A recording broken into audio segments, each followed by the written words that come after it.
Welcome, dear friends. Yeah, Are you well? Are you happy? Very well, very happy. Abdu'l-Bahá would sometimes emphasize that.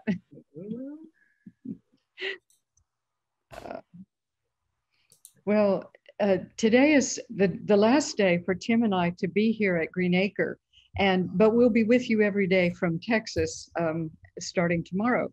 Of course, we know that this year is very special with people inspired to do all kind of creative things in honor of Abdu'l-Bahá and thinking about his life and studying more. It's an endless subject, and we always have that possibility of communing with him. So that's wonderful. So, Jessica, do you feel ready to start us off with a song? Sure. The words of this song are, "Ignite, O my God, within my breast, the fire of thy love, that its flame may burn up all else except my remembrance of thee." And of course, I feel like Abdu'l-Bahá was, of course, the perfect example of that. So this prayer is asking Abdu'l-Bahá to help us burn up the remembrance of all else except God. Ignite, oh my God, within my breast, the fire of thy love, that its flame may burn up all else except my remembrance of thee. Ignite, oh my God, within my breast, the fire of thy love, that its flame may burn up all else except my remembrance of thee. Ignite, oh my God, within my breast, the fire of thy love, that its flame may burn up all else except my remembrance of thee.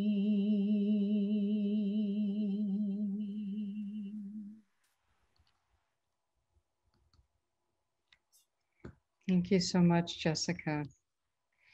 So wonderful to hear your music.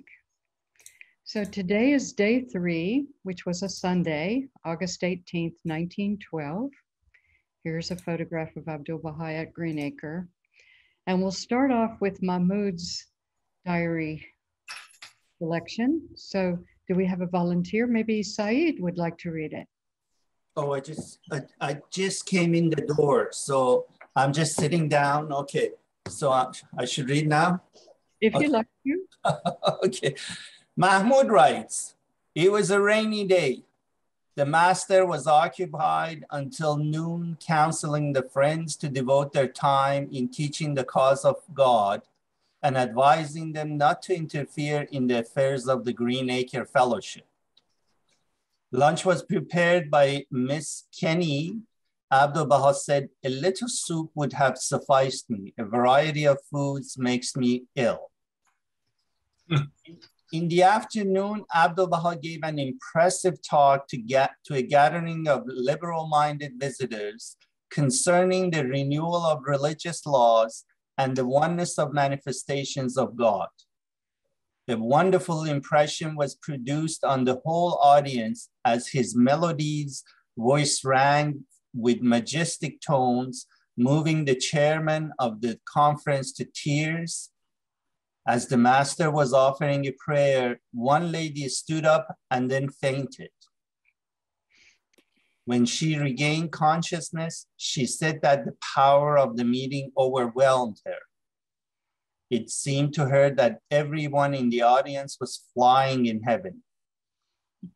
When the master left this gathering, he met some people who were singing.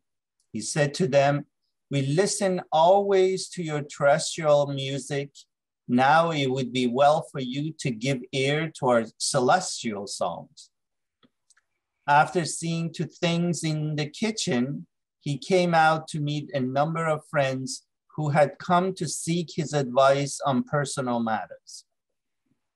He gave each his special attention. When Miss Edna McKinney, who had transcribed his addresses in English, came into his presence, he said to her, "Thou art a maidservant who in the kingdom of God is among the near ones. I desire the confirmation and protection of the Abha kingdom for you." He also expressed extraordinary kindness for Miss Parsons, Miss Goodall, Miss Cooper, Miss Krog, and Miss Julia Thompson, who were not present. He advised Miss Kenny not to wish for too rapid progress at once in the emancipation of women. And of course, this was a message he gave to several women who were so eager for equality back then. So, and he actually went to every room in the building then. So that whole building, everywhere he's visited, isn't it? Well, we can certainly sense his presence everywhere. I don't know where all he went on campus, but it's interesting that he does take interest in the affairs of the kitchen. Mm-hmm. And something really precious that I think I can share that Carol Rutstein just shared with us was Abdu'l-Bahá's message regarding what to feed Curtis Kelsey when he was in the Holy Land. So he went as a young man to help with the electrical, the lighting of the Shrine of the Bab. And because Abdu'l-Bahá knew about the American diet and knew that this young man would need meat and such, he arranged to have a live chicken sent over to the kitchen. And he was very specific about what to give Mr. Kelsey to eat, you know, eggs in the morning and some meat, etc., for his strength. So he took a great personal interest in caring for people. And there's even stories about Abdu'l-Bahá preparing food for people while he was here and serving tea and such. So this is the building that we call the Iranian or Iranian. I've heard both pronunciations, and it burned down in 1924. But certainly when he was here, he gave several talks in it. And Sarah had the word peace put on the building. So this next excerpt, and I don't know if, I'm sure Nigel is always willing to volunteer, that we could read these excerpts from Abdu'l-Bahá at Greenacre by B.C. Woodbury. Nigel, you want to lead us off? Picture, if you may, another gathering on the afternoon of a golden summer's day at Greenacre, Maine, when we were both privileged to be present at one of the few occasions when Abdu'l-Bahá made one of his public appearances in New England. The occasion was that of an address given at the old Iranian at Greenacre at Elliott on the Piscataqua. It was Indian summer in New England, one of those days of days when the iridescent haze of August presages the coming of harvest and the reaping. Hold quietly in mind the picture. The old wooden building, later destroyed by fire, but originally designed by Miss Sarah J. Farmer, the founder of Greenacre, to serve as a lecture hall and music chamber, now appropriately garlanded with late flowering blooms, with here and there a token of summer's sad departure and autumn's glad return. All right, someone else would like to read? Thank you, Nigel. I'll read. Okay. Down the center aisle, enclosed on either side by the closely congregated audience, there passed in dignified procession the Persian Abdu'l-Bahá, followed by his English interpreters, robed entirely in white vestments and resplendent with the glory of his flowing beard, accentuating his benevolent aging and august manhood, moved the serene presence. As the procession reached the slightly elevated platform, and Abdu'l-Bahá turned to address the waiting assembly, you were conscious of a hush as that which presages the fading of the last lamp of the night and the advent of the star of the morning. Verily, it was as though the voice of God himself were about to issue forth from the mouth of his servant. Nor was this omen unfulfilled, for this address of Abdu'l-Bahá was one of the supreme deliveries uttered by this dispenser of God's message to his international brethren in America. It was indeed a superlative moment, a momentous occasion. My computer's jumping, and one never to be forgotten. For here Muhammad had come to the mountain, the mount of God's holiness, and words of prophetic import came forth that day. Looking back upon it, this was a day to be remembered, for there were prophets in those days, and Abdu'l-Bahá had come to the place of attainment, the city of certitude. And here we may well recall the words of Baha'u'llah. Thank you. And you can just imagine this early believer wanting to find those words to describe the presence of Abdu'l-Bahá. And he worked hard, I think, to have creative metaphors and so forth. Okay, here's a passage by Edith, Inglis. Someone want to volunteer for that? Maybe one of the two girls, the young girls that are with us. Okay. On one occasion, I, with a few other friends, were sitting with him on the west side of the inn's porch.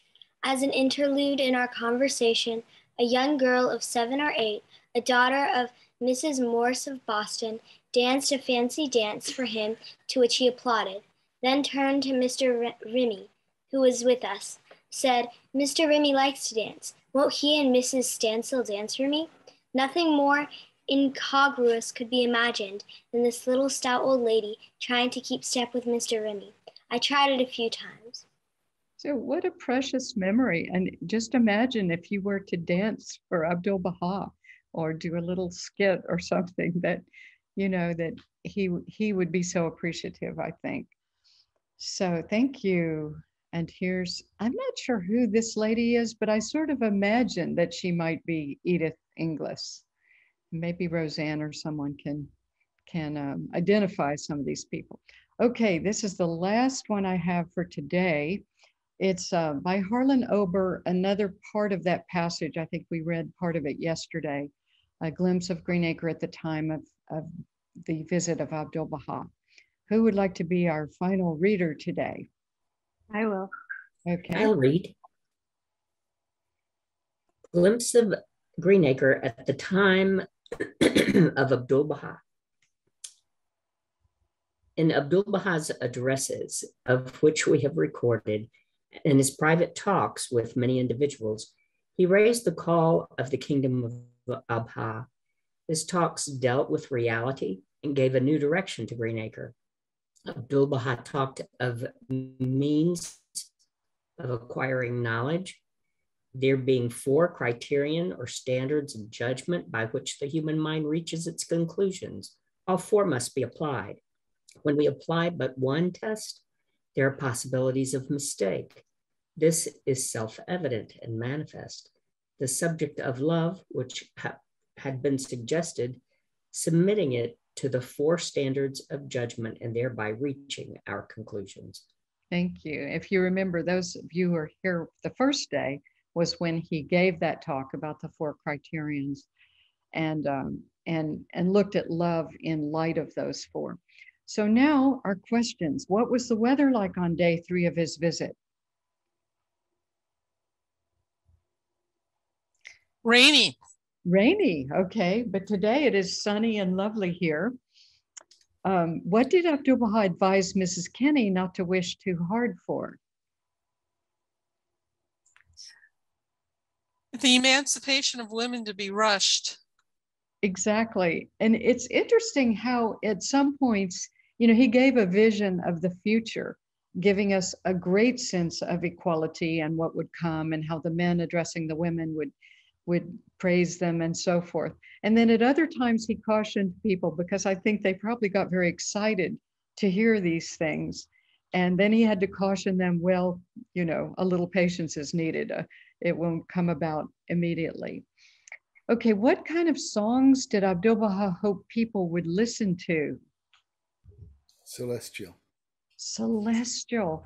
So that's interesting that he made that contrast, and he often spoke about spirituality versus materialism. And then in terms of music, you know, there's earthly music. And then of course, I think he probably meant more than just about music, but about the celestial word of God, is my interpretation of that tuning into those higher thoughts and realms and the scriptures and everything.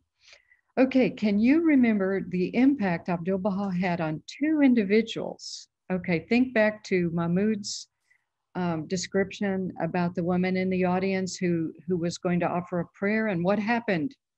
Fainted. She fainted. Yeah, she got. Now, she may have been wearing a tight corset. We don't know. But at any rate, according to the account, she was overwhelmed, right? Maybe we go back to that description. And we could just imagine that feeling, probably, that as the master was offering a prayer, one lady stood up and fainted. When she regained consciousness, she said she had the power of the meeting overwhelmed her. It seemed to her that everyone in the audience was flying to heaven. Okay, can anyone else remember an impact that was mentioned about one of the believers? I'm not sure what I had in mind there with that question, but we'll go back over this.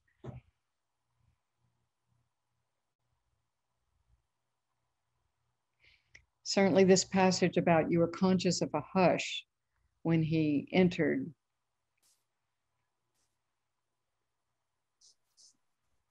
Oh, well, what about this, the story about the dance? Anyone want to comment on that?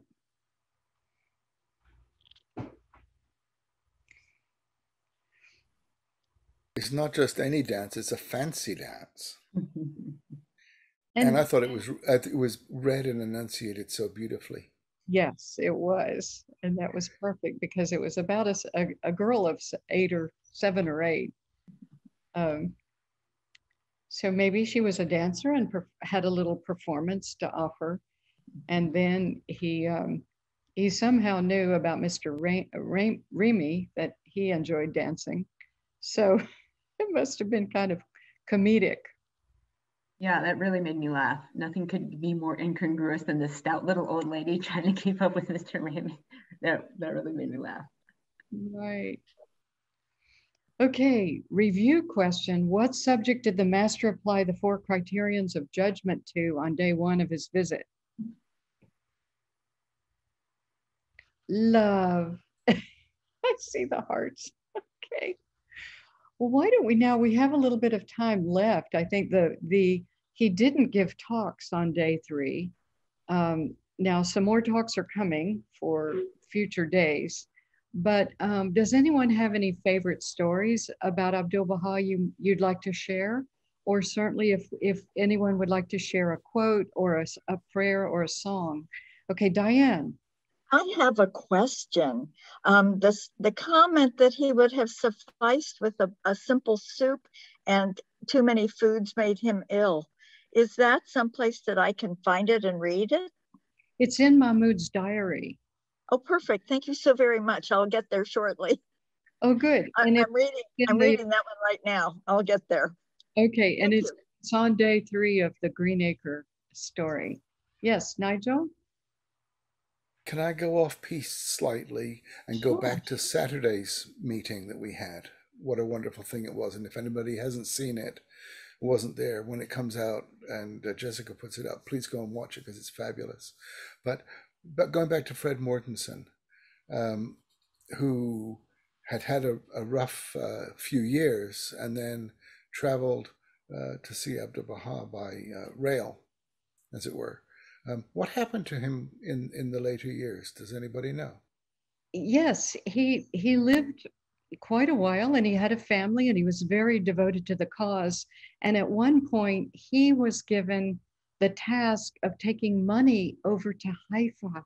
Now think about the irony of this: a petty thief in his youth, a guy that had a very rough upbringing.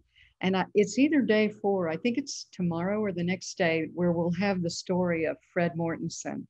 And I even have a version of it told by some of his relatives. So we may listen to that version, which is about 11 minutes. But he apparently was very faithful to the cause, and I guess lived in Minneapolis, but he had this sacred duty of taking money over to Haifa. Does anyone else know any more about him? Not yet, but maybe research will be forthcoming. He does have a longer account of meeting Abdu'l-Bahá. In fact, you can Google Fred and find out more information about him online.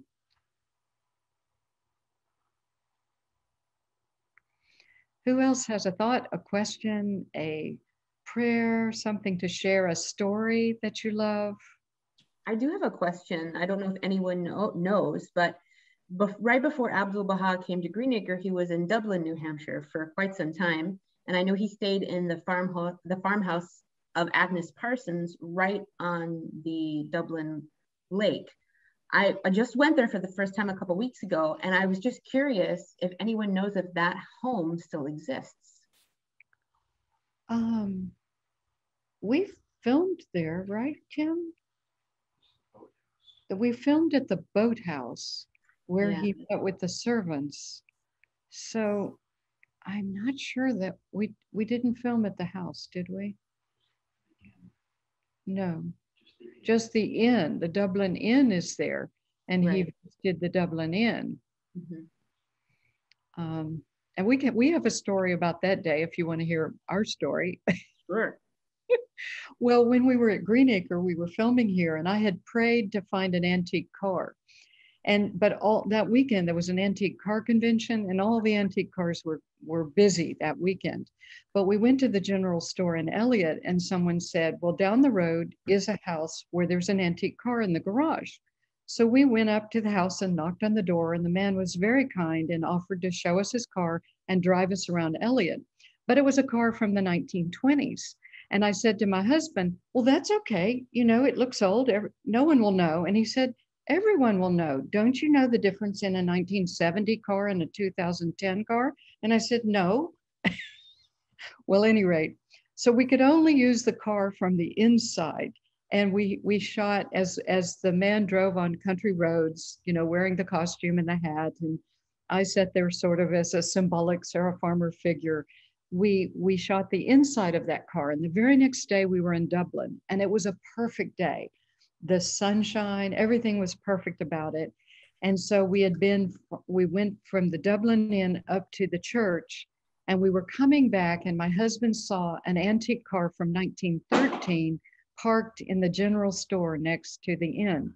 And so he said, go over there and see if you can find the owners, and maybe they'll let us shoot their car. So here I am in full costume, walking into this general store and accosting people and asking them if they own this car outside. And finally we found the couple, and they were very gracious, and they came over to the inn, and the woman came in and had lavender tea while the man put the costume on and then drove us multiple times up and down the driveway of the Dublin Inn. And it was one of these perfect moments, you know, our parasols, the car that was close enough to the time period, and the day itself. And it's about a 3-second image in the film. But it was the fulfillment of prayer. So sometimes our prayers are answered at a different time than we're expecting them to be. Okay, other thoughts, questions, songs, requests? Yeah, a quick story that I heard just this morning. I was listening to Tom Price's talk on recreating ourselves in the image of the master from 2012, that's on YouTube, and you can download the audio file. So this is from his first talk. I don't know the source of the story, but he talks about it in his talking about Abdu'l-Bahá's love of for happiness and joy and radiance, and how when we look at Abdu'l-Bahá, we should always be happy and emulate his happiness. So he tells a story about on his travels in the kitchen where he was staying, there was a Persian cook and a Western cook. And he was upstairs in the home and he heard them laughing, and he was so delighted at their laughter that he ran down the stairs and, you know, and saying, "Oh, it's so lovely you're laughing. What are you laughing about?" And the Persian believer said, "Well, I said that in the East, women wear veils and do all the work," to which the Western cook replied, "Well, in the West, the women don't wear veils and the men do some of the work. So keep polishing the silver." And so they actually laughed about that. And Tom Price said that Abdu'l-Bahá actually gave them some gold pieces to reward them for their laughter and their unity, and then went back upstairs and continued on with his task for that day. But it was very interesting that he stopped everything that he was doing to reward some of the friends for their laughter and unity.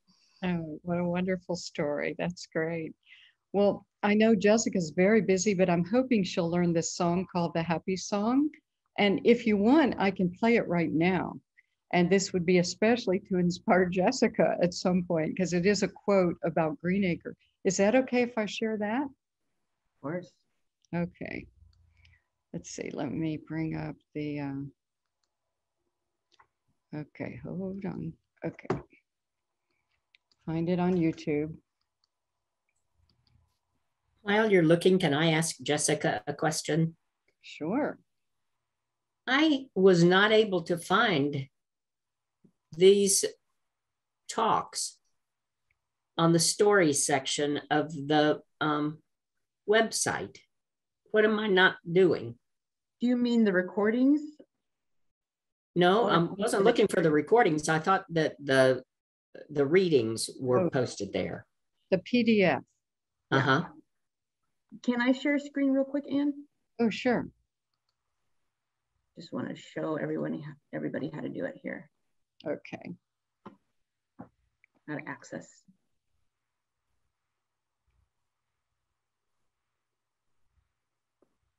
Can you see my screen?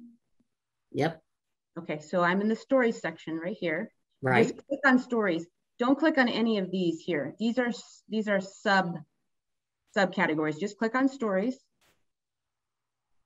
It's loading. And we just scroll down, and here it is right here. Day 3. But where do you find the writings? Click on it. Materials for day 3. Ah, okay. Well, I'm not a computer rocket scientist, as you can see. There we go. Sorry. Most of us aren't. I kept searching for things, and Jessica showed me how to just open stories and not go to those other categories. So it takes some effort sometimes to see these things. Yeah, I was running late today, and so I didn't hear what was read at the beginning, and I just wanted to keep the ones from yesterday as well. And I was like, why can't I find these things? And I was all over that website. So each except for the easy way to do it. Yeah, each day will have its own link to the materials for that specific day. Thank you. Okay, I'll play this. So this is a quote from Abdu'l-Bahá about "I want you to be happy," and then they've also woven in another verse into the song.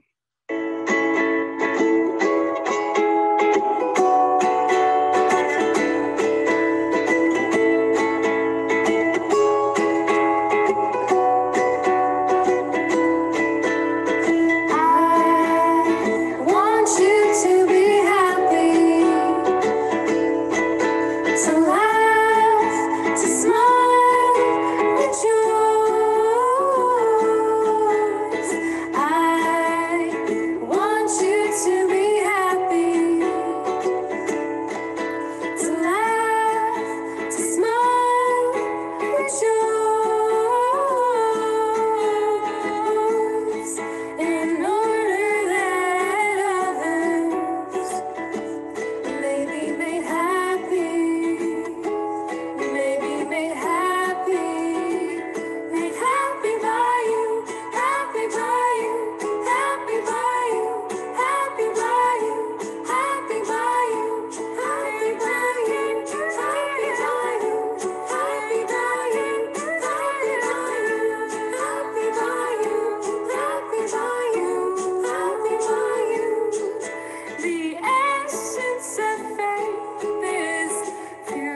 Okay, and there's one more version of that song. Let's see. Well, there's this one. If you just go under YouTube, if you put in "happy song," you'll bring up different versions of it. I'm seeing this one right now. Do you see? No? No, we do. Yes. Okay. Thank you. I want you to be happy, to laugh, to smile, rejoice. I want you to be happy, to laugh, to smile, rejoice, in order that others may be made happy. Happy by you, happy by you, happy by you, happy by you, happy by you, do do do do do do do. Happy by you, happy by you, happy by you, happy by you, happy by you, do do do do do do do. The essence of faith is fewness of words and abundance of deeds. The essence of faith is fewness of words and abundance of deeds. I want you to be happy, to laugh, to smile, rejoice. I want you to be happy, to laugh, to smile, rejoice, in order that others may be made happy, Happy by you, happy by you, happy by you, happy by you, happy by you, do do do do do do do. Happy by you, happy by you, happy by you, happy by you, happy by you, do do do do do do do. Any rate, it's wonderful to think about how that concept and that verse has inspired people around the world to sing that. So who knows, maybe Jessica will be inspired too. I just need to learn the chords. And you all probably know, but that quote, they cut it off. It's, I want you to be happy at Greenacre. Yes. That's what the original quote says. So I want you to be happy at Greenacre. Yeah. Maybe you'll add that to your version. Definitely. Absolutely. Yes. Yes. Right? Yeah. I'll give it a try. When you pick out the chords, Jessica, can you share them with me, please? It'll help me learn. Yes, I can. Okay. Can you do that with me too? Because Yeah. I play the ukulele. Yes. Yeah. Oh, Are you learning the ukulele? I learned it this summer with my music teacher. She helped me. Awesome. I learned it this summer too. Yeah, I'll send you the I'll try to learn them tonight. So tomorrow I can tell you what they are. Well, that's wonderful. So the seed will sprout, and maybe all of us will be singing Jessica's version with the Greenacre. That's right. It'll be our unique. Yeah. There you go. Yeah. Well, dear friends, would anyone else like to offer a prayer or a comment or a story? May I offer a prayer? One that's particularly impressive for me now. I don't know where it's from really, but we had the new book come out of Abdu'l-Bahá's newly translated prayers. And the last one of those is in the form of a poem. Now, clearly it wasn't written with this meter and this type of poem, or maybe it was, but I don't know who did the translations, but it beautifully translates to English as a poem. So may I have that one, please? O Lord, so rich in bounty, so replete with grace, whose knowledge doth mine inmost heart and soul embrace. At morn the solace of my soul is none but thee. The knower of mine ardent goal is none but thee. The heart that for a moment hath thy mention known will seek no balm save longing pain for thee alone. Withered be the heart that sigheth not for thee, and better blind the eye that crieth not for thee.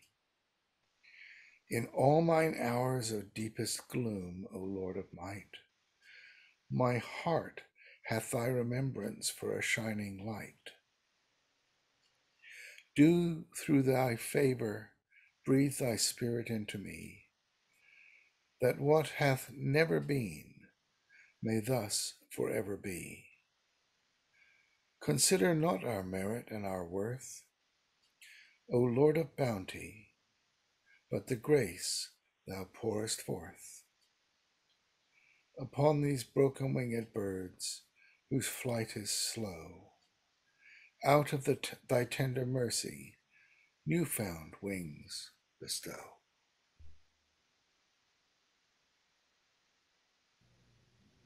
Thank you so much, Nigel. That's so beautiful. So welcome, Greg Zoom. I see you've joined us. And Greg is the son of Mary Louise Zoom, who's the sister of Carol Rutstein, who we've mentioned here before.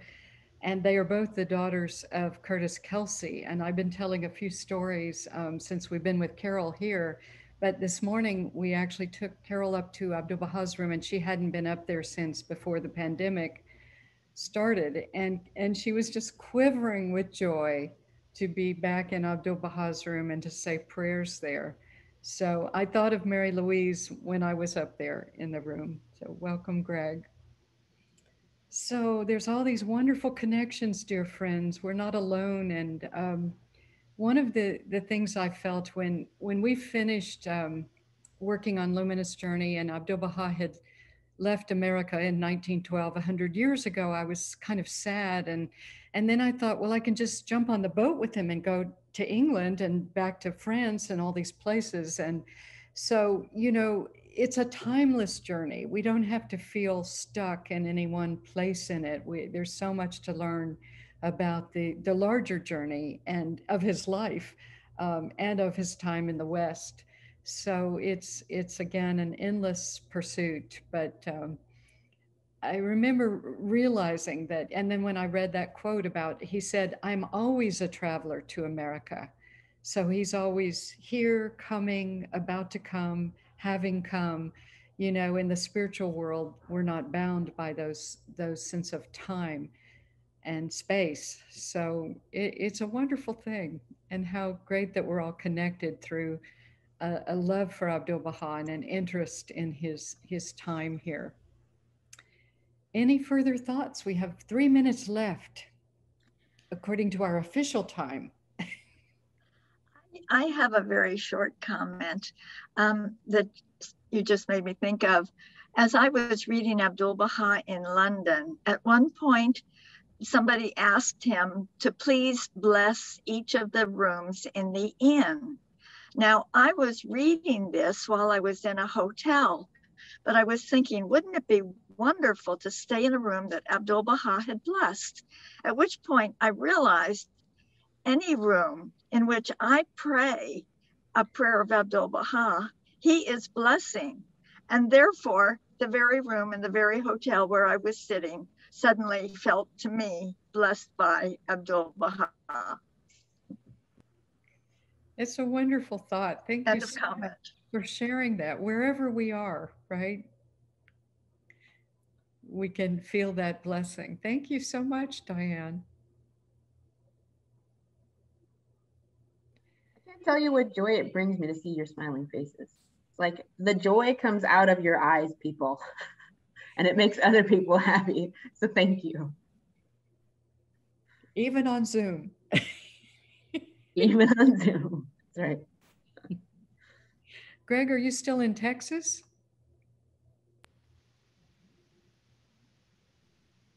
Greg, your audio is not working for some reason. Okay, 1 minute.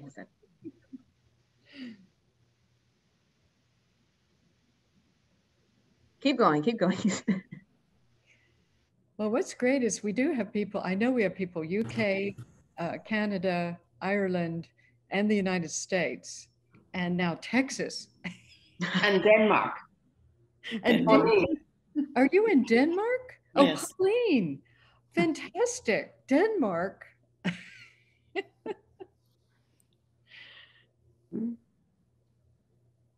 Oh, he's figuring out his audio. Oh dear. Okay. It's supper time here, so I had my video closed while I was eating my supper. Oh, so it's quite a bit later there. Yeah, 6 hours difference. Right. And Julie says she's in Dallas too, and it's raining there. Well, we're flying back to Dallas today.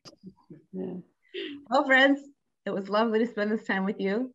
Come back tomorrow. We'll be here. Thank you. Thank you. Have a great day, everybody. Aloha. Bye. Thank you. See you tomorrow. See ya. Bye.